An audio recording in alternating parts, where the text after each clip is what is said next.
අපි අද බලමු වෙනස්ම විදිහකට වම්බටු කරි එකක් හදාගන්නේ කොහොමද කියලා. මුලින්ම වම්බටු ටික කෑලි වලට කපා ගන්න ඕනේ. දැන් අපි මේකට දාගන්න ඕනේ කහ කුඩු ස්වල්පයක්.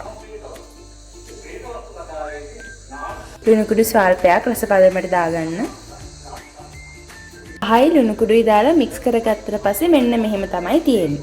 දැන් අපි වම්බටු ටික තෙලේ බෙදගමු. ගොඩක් තෙල් දාන්න එපා. තෙල් පොඩ්ඩක් දාලා බෙද ගන්න ඕනේ. වම්බටු එකේ පේස්ට් එක හදාගන්න අපිට ඕන වෙනවා. කරපිංචා, රතු ලුණු, සුදු ලුණු, ඉඟුරු කෑල්ලක්, නයි මිරිස්, තක්කාලි, කොත්තමල්ලි කොළ.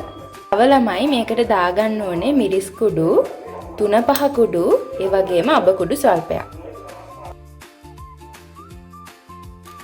පේස්ට් එක මෙන්න මේ ගානට බ්ලෙන්ඩ් කරගන්න ඕනේ.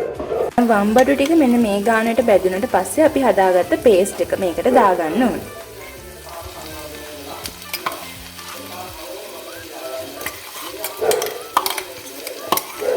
තව ළමයි මේකට විනාගිරි ඒ වගේම සීනි එකතු කරගන්න ඕනේ. මේකේ රස බලලා ඔයගොල්ලන්ට ලුණු මදි නම් ලුණු ටිකක් එකතු කරගන්න. මට නම් මේකට ලුණු ටිකක් මදි. ඒ නිසා මම මේකට ලුණු ටිකක් දැන් දාගන්නවා.